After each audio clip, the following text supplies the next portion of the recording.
बिहानीको घाम झुल्के जस्तै चराहरू आकाशमा उडिरहेका छन् र गाउँका मान्छेहरू आफ्ना खेतीपाती कामहरू गरिरहेका छन् र हिमालदेखि पानीहरू बगिरहेको छ र यो कथा हो एउटा धनी मानिसको र एउटा दयालु र सोझो किसानको, जहाँ धनी व्यक्ति एकदमै क्रूर र सम्पत्ति भनेको के हुने। लाउनु साथीहरू, यी हुन् धनी व्यक्तिका परिवार। यिन शेरबहादुर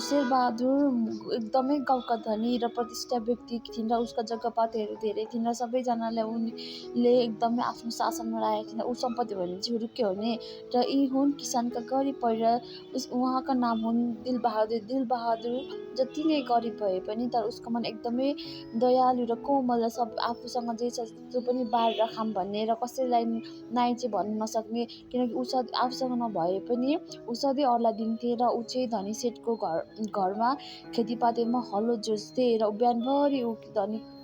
किसानको घरमा यसरी हलो जोत्थे र आफ्नो परिवारलाई गुजारा गर्थे र कहिलेकाहीँ त उनीहरू एक चाक खानुको लागि पनि हाहाकार हुन्थ्यो र ऊ सधैँ बिहान उठेर धनीका घरमा काम गर्थे र उनीहरूलाई कहिलेकाहीँ त खाना एक चार टार्नु पनि गाह्रो हुन्थ्यो र कहिले चाहिँ एक चाक खाँदैन पनि उनीहरूको परिवार कति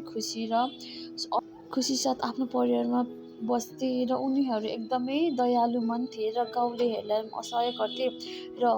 शेरबहादुर भने यदि गरिब घरका मान्छेहरू केही मद्दत माग्नुको लागि या ऋणको लागि आयो भने पनि उनी एकदमै डाहको साथ र हकारेर फकारेर उनीहरूलाई डर देखाउँथे र मद्दत गर्दैनथे। यदि गाउँलेहरूको आस भनेको नै शेरबहादुर थिए र मनबहादुर भने आफूसँग नभए पनि गाउँघरमा आफूसँग यति भएका थोरै अन्न पनि उनीहरू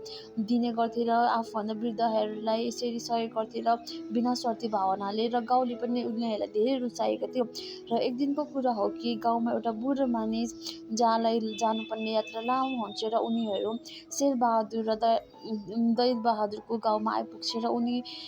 बस्नुको लागि ठाउँहरू खोजिरहेको हुन्छ र उहाँले कहीँ पनि भेट्दैन र उहाँ जाँदाखेरि गाउँको बाटो हिँड्दाखेरि उहाँ पुग्नुहुन्छ कि त्यही धनी सेठको घरमा। धनी सेठको घरमा पुगेपछि बाबाले भन्नुहुन्छ कि म लामो यात्रा जानु छ, कृपया मलाई आज एक दिनको लागि तपाईँहरूको घरमा बस्न दिनुहुन्छ भन्ने आशा गरेको छु। र यो कुरा सुनेर शेरबहादुरले एकदमै झनक्क रिस उठ्छ र तिमी कहाँको माग्ने मान्छे यहाँ आएर मेरो घरमा यसरी बस्न पाउँछ भनेर उनीहरूलाई हप्काउँछ। र फेरि पनि वृद्ध मान्छे हिँड्दै दिलबहादुरको घरको आँगनमा आउनुहुन्छ र बाहिरबाट कोही छ भन्दै उहाँले बोलाउनुहुन्छ। दिलबहादुर र उहाँकी श्रीमती बाहिर आइपुग्नुहुन्छ र बाबाले आफ्नो कथा भन्नुहुन्छ, कृपया मलाई एक दिनको लागि बास दिनुहोस्, म लामो यात्रा गरिरहेको छु र म एकदम थाकेको छु, सक्नुहुन्छ भने मलाई एक दिनको बास दिनुहोस्। र दिलबहादुरले हाँसेर खुसी साथ उहाँलाई आफ्नो घर लानुहुन्छ र भन्नुहुन्छ, बाबा हामीसँग भएको त केही खासै छैन र पनि जे हुन्छ त्यसमा नै हजुरले गुजारा गर्नुपर्ने हुन्छ। दिलबहादुर कुरा सुनेर बाबालाई मनदेखि नै मलाई केही चाहिँदैन बाबु, तिमीहरूले जे दिन्छु म त्यसलाई नै खुसी साथ खान्छु र तपाईँहरू यसमा के पनि चिन्ता नमान्नुहोस्। र यति भनेर उहाँले घरमा लानुभयो वृद्ध बाजेलाई र उहाँहरूले वृद्ध बुवाले पनि आफ्नो विगतको कथाहरू सुनाउँदै दिलबहादुर उहाँको छोरी कथा सुन्दै मग्न हुँदै हाँस्दै बसिरहेको थियो। र त्यसपछि पछि उहाँको श्रीमतीले पनि खुले भात लिएर जाडो भात लिएर बाबाजीको अगाडि राखिदिनु भयो र बाबाले पनि त्यसलाई खुसी स्याहार्नु भयो र उहाँले भन्नुभयो कि बाबा हाम्रो घरमा त खाना केही छैन, भएको यही हो, यसलाई राम्ररी खुसी साथ सिकाउनुहोस् भनेर खाएपछि उहाँहरूले दिलबहादुर र उहाँको श्रीमतीले बाबाको लागि एउटा ओछ्यान र सुत्ने ठाउँको लागि व्यवस्था गरिदिँदै बाबालाई यहाँ देखाइरहनु भएको थियो। र एक्काएक बिहानै दिलबहादुर जब ओछ्यानबाट उठ्छ कि उहाँले हेर्छ कि आफ्नो घर त एकदम महल जस्तो भएको र यस्तो खटियामा सुत्दाखेरि ऊ अचम्म पर्छ, यो सपना हो कि विपना भन्दै एक्कासी झसङ्गै पर्नुहुन्छ र यता र उता हेर्नु छैन, म यो सपना देखिरहेछु, यो मेरै घर हो भनेर उहाँले चारैतिर हेर्नुहुन्छ र उहाँकी श्रीमती र उहाँकी छोरी पनि आनन्दले सुतिरहेको थियो। यो सबै देखेर उहाँले आफ्नो श्रीमतीलाई हेर उठ भन्दै बोलाउँदै जब उहाँको श्रीमतीले पनि यो सब देख्नुहुन्छ कि उहाँहरू छक्कै पर्नुहुन्छ, यो कसरी भएको भनेर र उहाँहरूलाई विचार आउँछ कि बाबाले हामीले सुत्नु दिएको थियौँ, बाबा चाहिँ के गर्नुहुँदो रहेछ जाउँ भन्दै उहाँहरू जानुहुन्छ कि जब उहाँ पुग्छ बाबा सुतेको ठाउँमा र बाबा पनि हुँदैन र त्यहाँको खटियाहरू केही हुँदैन र ऊ अचम्मै पर्छ र उसले सोध्छ कि यो सब के भएको, बाबा पनि छैन, यहाँको ओछ्यान खटिया पनि हर कुरा बदलेको छ, के भएको भन्दै ऊ आश्चर्य पर्छ र ऊ बाहिर निस्किन्छ र उसले सोध्छ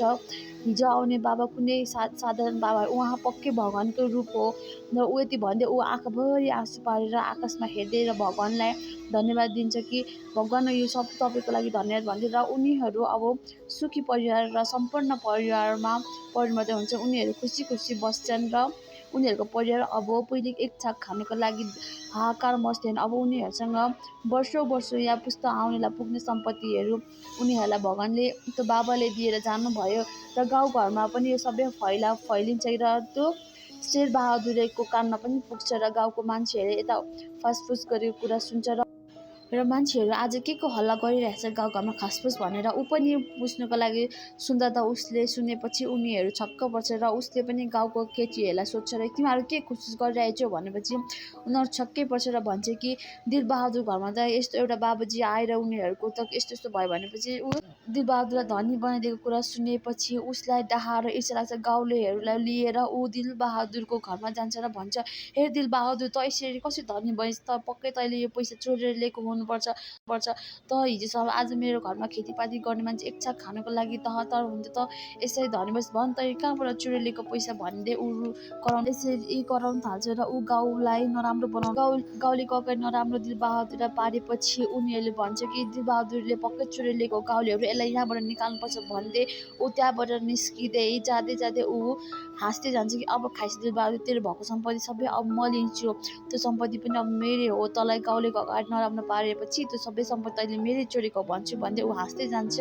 र एक दिन एक्कासी गाउँमा त्यही रात एकदम ठुलो बाढी आउँछ र बाढीमा सबैको घरहरू तहस नहस हुन्छ र पहाडबाट ढुङ्गा चट्टाङ झर्छ र दिलबहादुरलाई आफ्नो परिवारको भन्दा पनि उसलाई आफ्नो सम्पत्तिको नै लोभ लालच थियो र उसले आफ्नो परिवारलाई जोगाउनु भन्दा पनि पहिलोचोटि उसले आफ्नो सम्पत्तिहरूलाई नै यता बक्सामा राखेर कागजपत्र जग्गाको जमिनहरूलाई राख्न थाल्यो र पनि उसले आफ्नो जग्गा जमिन पात सम्पत्ति र आफ्नो परिवारलाई बचाउन सकेन। रोगले गर्दाखेरि आज उसले आफ्नो धन सम्पत्ति या परिवारहरू सबै गुमाएर उसलाई पश्चाताप लागिरहेछ कि मैले आज यो सबैभन्दा ठुलो गुमाएँ भनेर गाउँलेहरू पनि उसको तमासा हेर्नुको लागि बाहिर आइरहेछ र उसलाई सबैले ठिक पर भन्दै उसलाई हेलाको नजरले हेरिरहेछ र भोक तिर्खा प्यासले ऊ गाउँमा माग्दै हिँड्दै गर्छ कि कृपया मेरो लागि एकचोटि खाना खानु दिनुहोस् मलाई भन्दै ऊ गाउँमा हिँड्दै र विगतको कुरा सम्झिँदै गाउँलेहरूले पनि उसलाई कसैले मद्दत गरेन र थाक हार हुँदै ऊ एउटा रुखको छेउमा बसेर आफ्नो विगतको पलहरू सम्झिँदै यहाँ पश्चातापले बसिरहेको थियो र गाउँलेहरूले पनि उनीलाई हेर्दै छिची भन्दै र पनि उसलाई दिलबहादुरले भने कहिले घृणा गरेन र पनि उसले आफ्नो घरदेखि एक कचौरा भात लिएर उसलाई दिएर दिलबहादुरको दयातापन र उसले गरेको विगतलाई सम्झिँदै दिलबहादुरले भने मलाई माफ गरिदेऊ बाबु, मैले लालचमा आएर तिमीलाई कति नराम्रो गरेँ, तिमीलाई मेहनतको कामको पैसा पनि कम दिन्थेँ र तिमीलाई जुलुम गरेँ र तिम्रो परिवारलाई पनि म निचा देखाएर सबैको अगाडि तिमीलाई नराम्रो पारेँ र पनि तिमीले मेरो लागि यति मेरो लागि दया देखायो र मलाई खानुको लागि इच्छा दियो भोग्छ। तिमी साँच्चै दिलबहादुर जस्तो नाम्फीमा त्यस्तै हृदय रहेछ, मलाई माफ गरे दिलबहादुर भन्दै ऊ रुन थाले र दिलबहादुरले पनि अस्ति बाढी आउँदाखेरि परिवार गुमाएका या आफ्नो सम्पत्तिहरू गुमाएका मानिसहरूलाई आफ्नो घरमा भण्डारा गरेर उसले गाउँघरको मान्छेहरूलाई खाना अन्न र केही सम्पत्तिहरू दिइन्। गाउँलेहरूलाई दिइन् र उनीहरूको परिवार लास्टमा सबैजना खुसी साथ र बस्दा र दिलबहादुरलाई गाउँलेको मान्छेहरूले अबदेखि तपाईँ हाम्रो मुखिया हो र हजुरकै निर्णयमा सबै गाउँ चल्छौँ र भन्दै गाउँलेहरूको सबैजनाको एकताले दिलबहादुरलाई गाउँको मुखिया बनाइदिएर हर कुरा फैसलाहरू दिलबहादुरको निर्णयबाट हुन्थ्यो र त्यसपछि गाउँमा सबैजनाले आफ्नो खेतीपातहरूलाई फेरि दिलबहादुरले खेतीपात गर्नुको लागि उहाँले आफ्नो पैसा लगानी दिएर गाउँघरमा सबै फेरि पहिलेको जस्तै साधारण भएर सबैजना हाँसी खुसी बस्न थाले। हामीहरूले कहिल्यै पनि धन सम्पत्तिको लोभ गर्नु हुँदैन र किनकि धन भनेको त आज छ भोलि छैन, त हृदय राम्रो भयो भने हामी सधैँभरि राम्रो हुन्छौँ सबैको अगाडि। जस्तै दिलबहादुरको हृदय जस्तो हामीहरूले सधैँभरि यसरी नै मद्दत र निस्वार्थ भएर सबैलाई माया दया र सम्मान गर्नुपर्ने हुन्छ। धन्यवाद। हामीहरूले कहिल्यै पनि धन सम्पत्तिको लोभ गर्नु हुँदैन र किनकि धन भनेको त आज छ भोलि छैन, त हृदय राम्रो भयो भने हामी सधैँभरि राम्रो हुन्छौँ सबैको अगाडि। जस्तै दिलबहादुरको हृदय जस्तो हामीहरूले सधैँभरि यसरी नै मद्दत र निस्वार्थ भएर सबैलाई माया दया र सम्मान गर्नुपर्ने हुन्छ। धन्यवाद।